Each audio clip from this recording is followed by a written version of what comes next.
Hey guys, MoiDawg here, and today we're taking a closer look at the letter Squad's producer Arno published a few days ago. It not only goes into a bit of a recap of the past year or so of development, but also discusses recent issues with B19, gives us some insight on where the dev team's minds are at right now, and confirms that there's not only unannounced content that will be released, but Squad's development has already been planned going into the year 2021, which might even mean we could be nearing an official launch date. Before we dive in, I do want to say thank you guys so much for the support on the channel and helping me turn Twitch and YouTube into a full-time gig.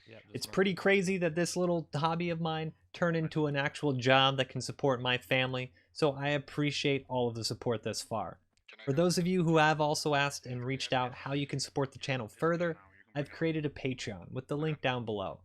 For anyone who has played Squad over the past month, it's no secret that B19 has been a bit rough. With crashes, server browser issues, and desync problems, pretty much everything that could have gone wrong with the Unreal Engine upgrade did go wrong. Thankfully, OWI has been pretty quick to patch these, and we're currently sitting at a beta version 19.5. Arno opens up with this with the current state of Squad, and reiterates that the engine update had them quote-unquote literally rip out the skeleton of the game and reinforce it to one lined with adamantium. Now, although I've definitely seen performance increases on a lot of maps, specifically things like the fog and lightning improvements they touch on below, I feel like a lot of the instability and crashes that users have experienced has overshadowed the engine upgrade, which is unfortunate because on many maps I'm seeing huge FPS jumps. Arno continues on discussing body dragging, helicopter tail rotor destruction, and NVIDIA highlights. As I mentioned in my B19 update video, I think they've really nailed the body dragging. They state that quote-unquote more tweaks and fixes for the dragging feature will likely occur down the line, but to be honest, I haven't seen too many bugs or problems with this feature right now, and I think this has been a huge improvement to the game as a whole. For helicopters, after a month of playing B19, I feel like this helicopter tail rotor feature is once again also being overshadowed by the desync problems. It's a real shame because when it works, it looks awesome, but it's so incredibly difficult to hit things with current desync that you rarely do see it. Now, full disclosure, I don't use NVIDIA highlights. And say what you want about development resources being used here, especially based on all the crashes we've been experiencing, but this is something that I think is extremely important as we head towards 1.0. Including auto triggers for NVIDIA highlights isn't something anybody really asked for, but it is something you see in AAA titles, and is almost expected at times for FPS games. Implementing this reinforces to me that the devs are working hard towards finishing the game. It's these small details that will hopefully turn Squad from an early access game to one that feels feature complete at release. Now, I don't think this makes up for all the crashes we've been having, but I do think it is a good sign of things to come. Moving on to the B19 Challenges section, he goes into specific details about the engine upgrade and the patch process itself, stating that B19 began in early December 2019, about 3 weeks before B18 dropped. Now, I'm not going to read all of this, but a laundry list of problems follows, ultimately stating that a January 2020 test caused more problems that pushed everything back until public testing in March and April, with B19's final release on May 5th. Which had even more problems than before, as we all know. Oh, and they also broke mods. Now, I get communicating to the player base, but I feel like this type of communication is a little much. Going into detail that the 4.23 engine upgrade caused CPU sleep functions to break, which caused strain on CPUs, is an important problem to figure out, but I don't think that the players really care. And I've heard people in-game say that it doesn't matter what happened, but having nearly 6 months between patches and then breaking the game is pretty unacceptable.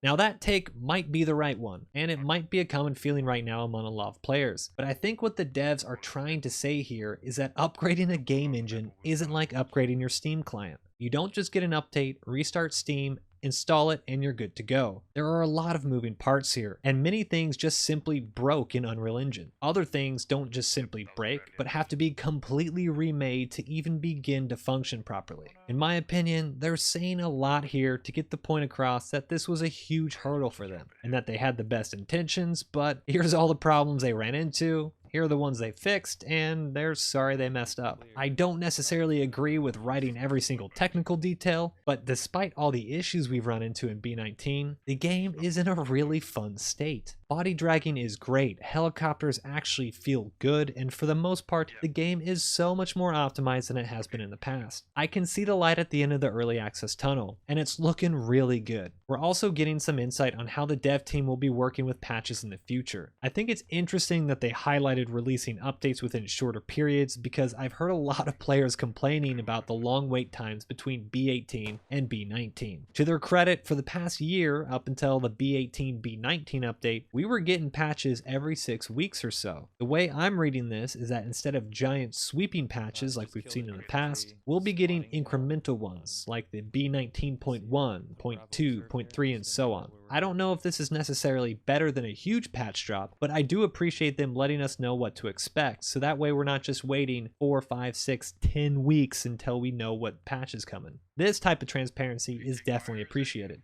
Now at the end of the letter, Arno talks about the future of Squad and what content we should expect. First, you'll be happy to know we'll be getting a roadmap. Well, a new roadmap.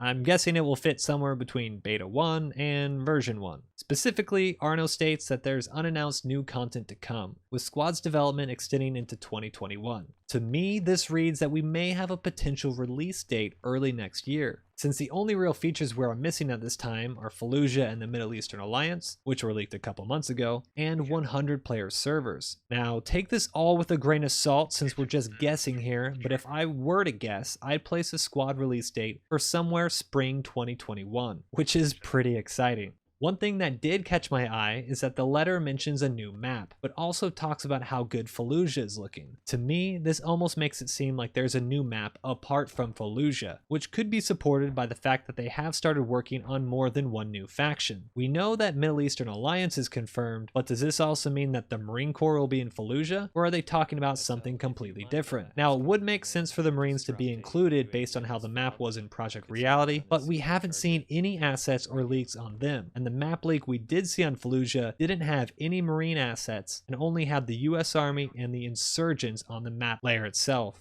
Perhaps Arno could be talking about something like the Aussie faction and having the mod become a part of the base game like CAF, but even then I think it'd be a bit of a stretch to push them out so soon, especially since during our most recent playtest, the Aussies seemed pretty unbalanced to say the least. These words could be a number of things, but I for one am excited no matter what it ends up being, because Squad definitely needs more new content. At the end, we also learned that optimization is being continually improved, and increasing the player count to 100 players is still being worked on, with allowing the increase of players on servers to be unlocked to whatever upper limit still retains a stable server performance. Hopefully, this means that we could even begin incremental increases to maybe 85 or even 90 players soon. The last item that should definitely not be overlooked is that Squad and Command Chat VoIP ear selection is being developed. If you're unsure of what that means, it's the option to have Squad Chat in one ear and Command Comms in the other, removing the constant confusion and overlapping of comms while in game, something that many players have been asking for a long time. Overall, I think this was a good letter to the community. The devs let us know that they're listening, and despite running into some problems, have stated what happened, how they fixed it, and what they're still working on to fix. Ultimately, it does seem like they're improving the game and trying to keep some form of communication ongoing in between these big patch drops. But what do you think? Have the patches worked for you? Do you think we'll be getting the Marines, Aussies, or something completely different? And are we going to get something in addition to Fallujah? Let me know in the comments below, and if you liked the video, give it a thumbs up and subscribe for more Squad content. But that's it for me. Peace.